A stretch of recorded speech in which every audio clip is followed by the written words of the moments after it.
The story takes place in a quiet little town that hides a dark past. About 35 years ago, a horrifying tragedy shocked the community. On one Halloween night, 3 innocent 16-year-old girls were brutally murdered. Now, decades later, on Halloween Day, a well-known news reporter digs up this painful story and brings it back into the spotlight. Each of the 3 girls had been stabbed to death in a merciless frenzy. The most chilling part? The killer always wore a mask. That's why he was never caught. Since all his victims were 16-year-old girls, people began calling him the Sweet 16 Killer. Fear spread like wildfire through the town. Yet, strangely enough, every Halloween, some people dressed up as the masked killer, mocking the tragedy in a twisted, joking way. The scene shifts to a teenager named Jamie. She's close friends with Amelia, and the two of them dream of going to a concert, but their parents forbid it. Still, Jamie isn't just any girl. She's a karate champion, skilled in self-defense. Even so, their parents' fears linger, because the 3 murdered girls years ago were actually classmates of Jamie and Amelia's parents. That's why Jamie's dad finally agrees to take both girls to the concert himself, to make sure they stay safe. Meanwhile, Jamie's mom, Pam, stays home. On Halloween evening, trick-or-treaters come by for candy. But then, another figure shows up at the door, wearing the mask of the Sweet 16 Killer. He wasn't there for candy. He had come for Pam. Startled, Pam quickly locks the door and calls the police, but the killer silently breaks in. Pam grabs a gun from her drawer, ready to fight, but he lunges at her. Pam isn't one to give up. She was a karate champion too. She fights fiercely, shoving him back, then rushes to the kitchen for a knife. Her voice is steady, commanding. "Leave now or the police will be here any second." For a moment, the killer hesitates. Pam thinks he's leaving, but suddenly he attacks from behind, stabbing her 16 times. Pam is killed mercilessly, and the killer escapes before the police arrive. On TV, news reporter Chris delivers the chilling update. Pam was stabbed exactly 16 times, which means the Sweet 16 Killer has returned. The news shatters Jamie. Her mom was gone. The next day, police call Jamie in for questioning. There, she learned something shocking. Pam had secretly been in contact with Chris. Catch the f***ing killer. Jamie confronts him. "Why were you sending so many messages to my mom?" Chris explains that just days earlier, the killer had sent Pam a note. "You are next." Chris and Pam had been working together, secretly trying to catch him. Jamie shares everything with Amelia. That's when we discover Amelia has built a time machine for her science fair, based on an idea from her mom. The machine is set to one specific date, the night 35 years ago when the Sweet 16 Killer first struck. Amelia's idea is daring. If we go back in time and stop those murders, your mom will still be alive today. But the problem is, the time machine doesn't work. That night, while Jamie and Amelia are near the machine, the Sweet 16 Killer suddenly attacks. To escape, Jamie jumps inside. The killer follows and stabs at her, but his knife accidentally pierces the machine's core. The blade completes a missing connection, and instantly, the machine activates. In a flash of light, Jamie is thrown back 35 years, to the very night of the first murders. The machine breaks down after sending her. She hides it and rushes to her parents' college campus. There, she meets the 3 girls destined to die. One of them throws balls at her in anger. Jamie suddenly realizes the bold, fiery girl is none other than her mother Pam as a teenager. Pam's group is popular, fearless, and untouchable. Later, Jamie meets Amelia's mom and tells her the truth. "I'm from the future. With the help of your diary, your daughter Amelia built a time machine. That's how I came here." Amazingly, Amelia's mom believes her. She too had secretly been researching time travel, though she never told anyone. Jamie warns her. Tonight, 3 girls from Pam's group will be murdered. Years later, the same killer will take my mom's life too.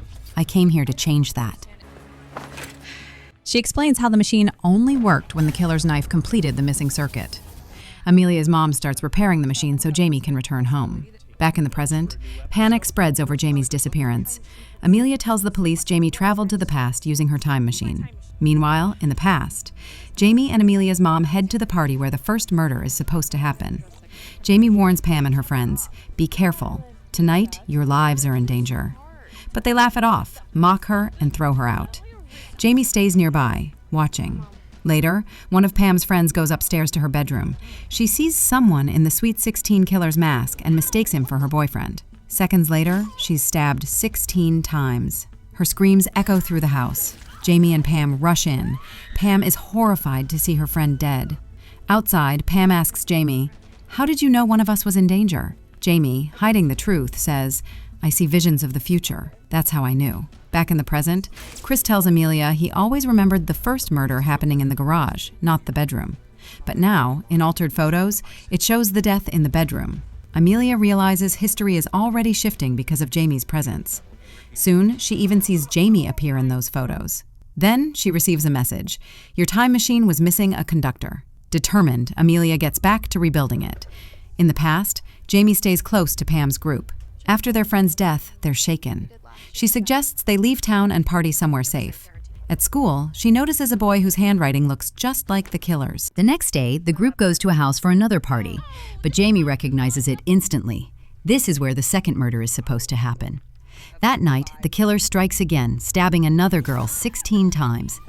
Despite Jamie and her dad's efforts, he escapes. Amelia's mom later tells Jamie she can't fully fix the machine with present-day parts, but she does manage to build one crucial piece. It just needs a huge power source. Jamie spots a carnival nearby. She leaves everything behind and goes to check the truck, but finds nothing inside except toys. And the boy there was terrified. Just then, a boy named Doug, who happens to be Pam's classmate, shows up. He tells her that if she ever runs into trouble, she can count on him, because he's a karate champion and can handle things easily. After that, Jamie goes back to Amelia's mom, who is still searching for a big power source for the time machine. That's when Jamie notices a swing nearby, something that could work perfectly as a power source. Its rides could generate enough energy. They convince the operator to leave, and Amelia's mom hooks the machine up. Meanwhile, Jamie warns Pam's group. The girl who died yesterday wasn't supposed to die until tonight. The killer missed his original target. He's definitely coming back.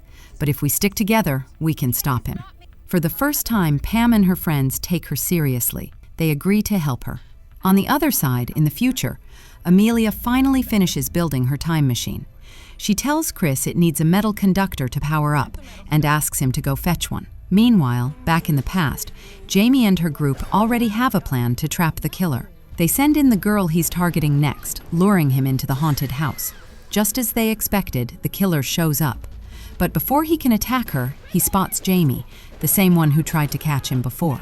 Deciding she's the bigger threat, he goes after her first. But Jamie is ready. She uses her self-defense training to dodge his strike with ease. Before the killer can overpower her, Jamie's dad and the others rush in. Now the killer is outnumbered, but his skills are terrifying. He manages to hold everyone off at once, fighting with brutal precision. While he's distracted, one girl sneaks up from behind and drives a huge blade straight into his chest. Within seconds, the killer collapses to the floor. At last, the Sweet 16 killer is dead. But when they pull off his mask, the entire group is stunned. Underneath is Doug, the same boy who once bragged to Jamie about being a karate champion. The real question now is, why had their own classmate become their worst nightmare? Then they notice a pendant around Doug's neck. Inside is a photo of a girl. Pam, Jamie's mom, exhales heavily and explains, "This girl, she was very close to Doug, but she was a little overweight, a little different. All of us used to tease her, bully her. One night, my 3 friends invited her out, and they humiliated her so badly she broke down.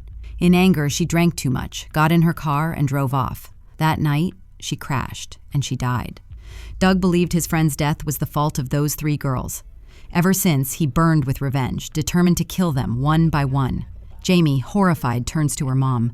You people could be that cruel? I never imagined." Pam insists, desperate. "No, Jamie, it wasn't me that night. I didn't even go to that party." But Jamie refuses to believe her.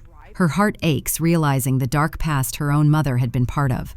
Suddenly, out of nowhere, another figure dressed as the Sweet 16 killer appears and brutally murders the 3rd girl, the very one Jamie had just saved. The group is horrified at the bloody scene. Jamie panics. "No, this can't be. We killed the real killer. This has to be someone else. I think this one came from the future, using Amelia's time machine." The scene cuts, showing Amelia in the future already murdered.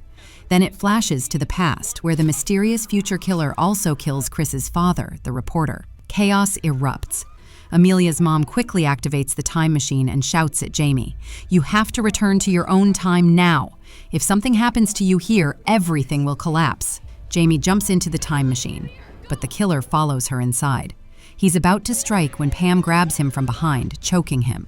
The killer violently throws her aside. Jamie and Pam fight together, but he's far too strong. The machine, built inside a giant swing-like structure, powers on and spins rapidly.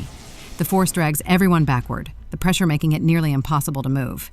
Still, the killer claws his way toward Pam. Just as he's about to strike her, Jamie yanks open the swing's door. The powerful suction rips Pam out and tears the mask off the killer's face. The truth is revealed. It's Chris, the reporter from the future. He had used Amelia's time machine to travel back. In his own time, he even killed Pam, making sure the Sweet 16 murders would never be forgotten. He turned tragedy into his personal empire of fame and money. Shocked, Jamie cries out, "Chris, why would you kill your own father?" Chris answers coldly, "He never cared about me, so I killed him." Before Chris can finish Jamie too, she summons all her courage, grabs a nail gun from the machine, and fires it straight at him. Chris falls dead on the spot. Finally, Jamie returns to her own time. At home, she finds both her mom and dad alive and well. She realizes she has changed the past and saved her mother's life.